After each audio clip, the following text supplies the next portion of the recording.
Nunca había recibido tanto cariño así. Cuando me fui, sabía que un día iba a volver. Faz o cruzamento, olha a chance do gol do São Paulo! Caleri! Ele vai fazer mais um, bota na rede, Caleri! Cuando me fui, ustedes no me abandonaron.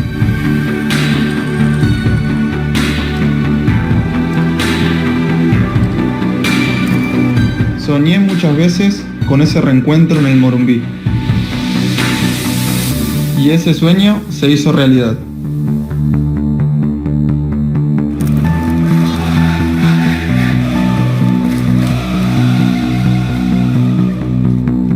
Estaba con muchas ganas de escuchar eso.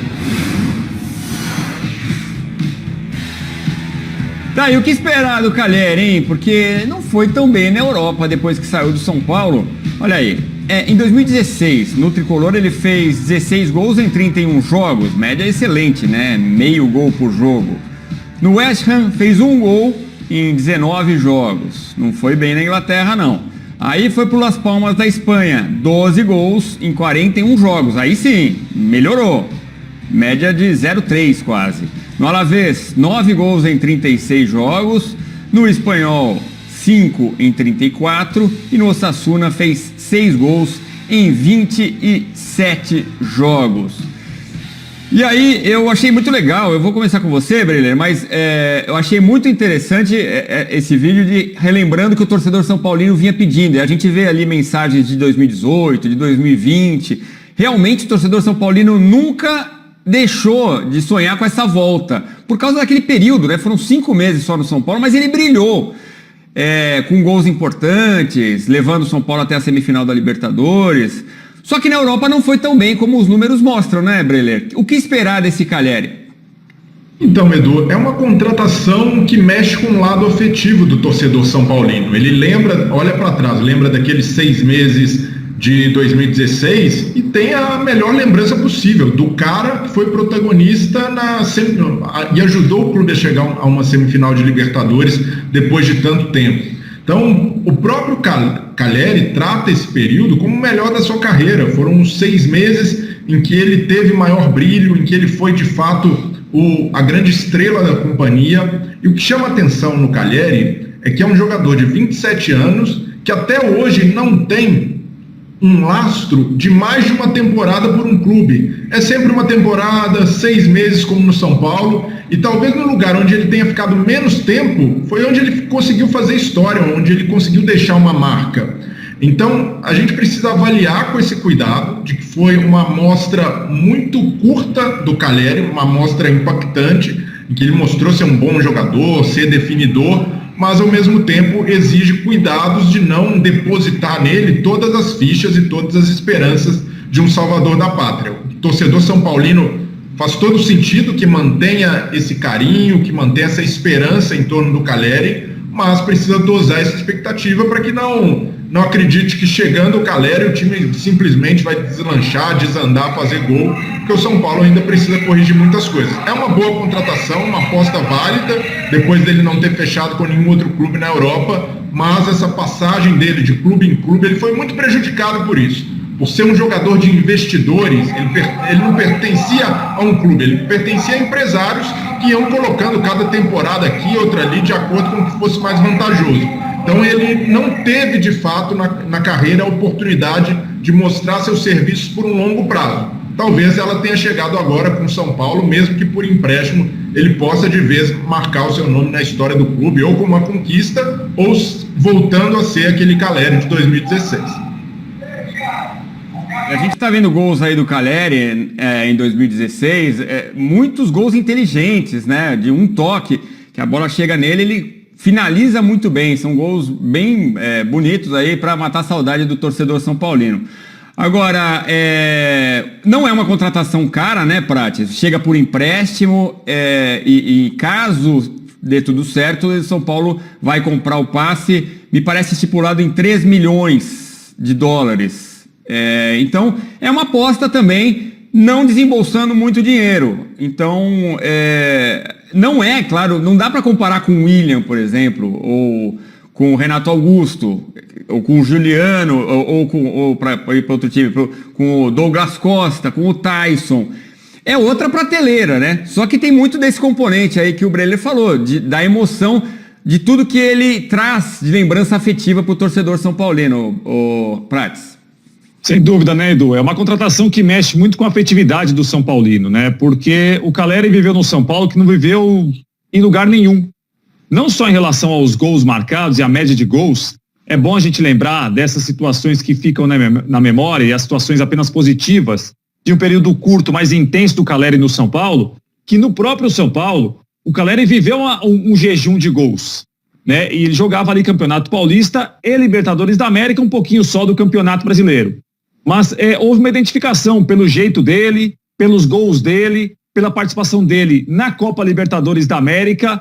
E aí a gente viu, depois do São Paulo, o Calleri foi um andarilho, né? Que passou pelo futebol inglês sem brilho, passou por muitos clubes da Espanha sem brilho também. É verdade que jogando muitas vezes em times que não eram bons, em times fracos, mas o próprio Calleri também não brilhou. Então, assim, se a gente analisar o macro contexto todo, o que o Calleri viveu no São Paulo não viveu em lugar nenhum.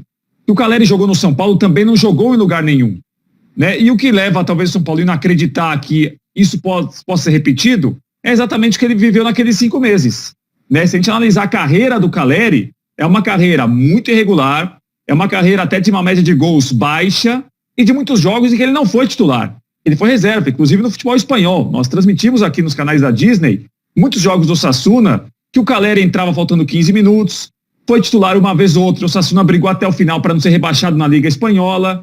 Então é a afetividade, Edu. E essa afetividade pode, obviamente, fazer o Calleri jogar o que não jogou na Europa. Eu acredito muito que o ambiente, a identificação, o quanto ele gosta do clube, o quanto os torcedores gostam dele, isso tudo pode ajudar. Isso tudo pode trazer confiança para ele. Mas se a gente analisar a carreira dele, Edu, é uma carreira irregular e de nem tantos gols assim. Mas no São Paulo foi uma história diferente. Talvez ele escreva de novo essa história no São Paulo agora, voltando ao clube. O Rigoni também veio sem muito prestígio e chegou chegando, mostrando um futebol que levou o jogador a ser mais uma vez cotado para a seleção da Argentina, né? O Calleri, dá para comparar com o Rigoni, né? E a expectativa com o Crespo, um ídolo, grande ídolo do futebol argentino, com tanta história no futebol, apostando nele, talvez essa ficha de confiança, te quero aqui no meu time. E todo esse envolvimento dele com São Paulo pode ser que dê certo realmente. Por isso, né? O cara chega feliz com o abraço do torcedor paulino. E tem mais um chegando para a Lacuna, é o Gabriel Neves. Vamos ver o que falou o uruguaio. É isso? A gente tem um VT sobre o Gabriel Neves que chega do Nacional do Uruguai. ¿Te imaginas saliendo a la cancha en un Morumbí repleto? Y la verdad que debe ser una sensación divina, no tengo dudas de eso, pero sí, mucha ansiedad y ganas de que pase ya. Hay uruguayos que hicieron historia también en ese club, pudiste pensar que tal vez puedas también dejar tu marca, el caso más reciente por ejemplo ha sido Lugano, que también fue formado en Nacional. ¿Pensás también como representante uruguayo y de Nacional dejar tu huella en San Pablo? Ojalá que lo tengo claro también, los uruguayos que han pasado por ahí. Sería divino, obviamente, y la verdad que me sorprende con el cariño que ya me está tratando la gente de allá. Creo que por la huella que dejaron ellos les motiva bastante que yo vaya, así que bueno, que espero responder de la manera que yo espero. Tá aí, jogador de 24 anos chegando ao São Paulo para aumentar o São Pablo. Olha aí, já tem Rigoni, Calleri, Benítez, os 3 argentinos. Tem Orejuela, colombiano, o Arboleda, equatoriano, assim como o Rojas, o Galeano, paraguaio, e agora El Bigodón, Gabriel Neves, uruguaio, chega do Nacional. O Prates, como é que fica, hein, com todos esses estrangeiros? Quem fica de fora? Só podem 5 por jogo. Tem 3 que já ficam de fora de cara? Esse é um dilema, né, Edu? Porque a gente vai olhar para os 8 que o São Paulo tem agora, ou terá agora no elenco. A gente imagina, talvez, o Galeano foi um jogador que o Crespo chegou a utilizar até como ala pela direita, né? Um atacante que joga pelo lado direito.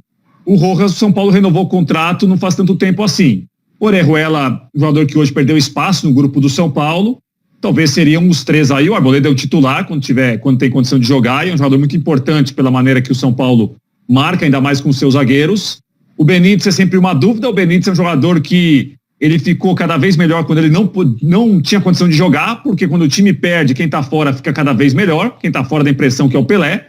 E agora tem de ver com o Gabriel Neves e o Calleri, né, porque são jogadores que teoricamente também vão ganhar espaço. Eu quero só destacar o seguinte: o Gabriel Neves chega em uma posição que o São Paulo tem jogadores muito bons, meio de campo. Os jogadores formados em Cotia pelo São Paulo são jogadores, quase todos eles, de altíssimo nível. Até alguns melhores que o Gabriel Neves, tela aí, que é um jogador que apareceu. Olha lá, a gente vai olhar. Rigoni não tem depois a gente vai ver. Depois tem outra tela que a gente vai mostrar. O Rigoni é um titular, né, Edu? É o principal jogador do time hoje. O Calleri está chegando dessa maneira que nós falávamos aqui, né? Querido pelo torcedor, até chama atenção pelo pouco tempo de São Paulo, como o Calleri realmente é visto pelo São Paulino com muito prestígio. O Benítez é uma dúvida, não tem como a gente contar com o Benítez como um nome certo sempre, porque é um jogador que tem problemas físicos. Orejuela e o Rojas me parecem que perdem espaço, assim como o Galeano. Então, se você me perguntar dos 8 assim de cara, os 3 que eu acho que perderiam espaço: Orejuela, Galeano e Rojas. O Arboleda é titular, e aí o Crespo vai ter, entre aspas, aí um dilema para resolver com 8 estrangeiros no elenco. E aí o meio-campo do São Paulo, Edu, é um meio-campo que merece muita atenção. Os jogadores formados em Cotia são muito bons jogadores. Lisieiro é um jogador muito especial, o Nestor é um jogador muito especial, o Igor Gomes é um jogador que já esteve em um momento melhor, mas não é um jogador ruim, muito longe disso. O Sara é um jogador muito interessante, e o Gabriel Neves chega nessa posição. Apareceu muito bem no Nacional, já não jogava há algum tempo, porque me parece que ele tinha esse desejo de sair do Nacional, e agora o São Paulo o contrata. Mas a concorrência para o Gabriel Neves não será baixa. O que pode acontecer, Edu, e aí é uma impressão: São Paulo faz um movimento de contratar alguém, imaginando que talvez perca alguém da posição. Aí tudo bem. O Nestor deve ter um grande mercado, o Lisieiro pode ter um grande mercado, o Sara pode ter um grande mercado, talvez o Luan. Aí a contratação do Gabriel Neves me parece que é uma contratação de jogador para chegar e jogar. Senão, a concorrência para ele não vai ser fácil no meio-campo do São Paulo, não.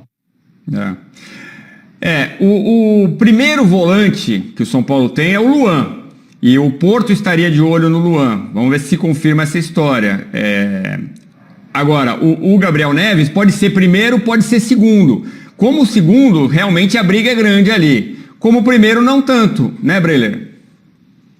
Então, ele tem possibilidade de ser titular, mas concordo com o Prats que a briga vai ser grande, né, por essa posição no meio-campo. Também concordo com ele que hoje, nessa escadinha dos estrangeiros, Orejuela, o Galeano e o Rojas estão nos andares mais baixos. Mas a gente está considerando que Calleri e Gabriel Neves chegam, num primeiro momento, ao menos para disputar a posição, para estar ali no grupo, estar entre os relacionados. Nesse aspecto, eu vejo que um jogador que corre risco é o Benítez. O Benítez não tem conseguido chegar à sua forma física ideal, muito parecida à trajetória com a do Vasco, qualidade técnica, todos sabemos que ele tem, mas não consegue entregar no aspecto físico, não consegue ser mais confiável. Então, por isso, diante das exigências do Crespo, por esse estilo de jogo mais intenso, um estilo de jogo muitas vezes vertical, e agora com mais estrangeiros no elenco, precisa ligar um sinal de alerta para o Benítez, de se tocar e ver que a oportunidade agora, ele precisa abraçar, correr atrás desse prejuízo, chegar, entrar em forma física e começar a jogar mais, porque se ficar jogando 20 minutos, 15, sendo jogador de segundo tempo, alguém aí vai acabar sendo mais útil, até porque o São Paulo tem carências em outros setores. Talvez o Crespo não consiga abrir mão, por exemplo, do Orejuela, pelo menos no banco. Então, por isso, acho que essas contratações de mais 2 estrangeiros precisam deixar o Benítez em alerta para não só não perder a posição, como hoje a gente pode dizer que ele já perdeu espaço no time titular do São Paulo, mas principalmente não perder lugar entre os relacionados, não ser ainda mais coadjuvante, que o que se espera dele é um jogador protagonista pela técnica que tem, pela qualidade, principalmente pela capacidade de ser esse organizador do jogo do São Paulo no meio campo.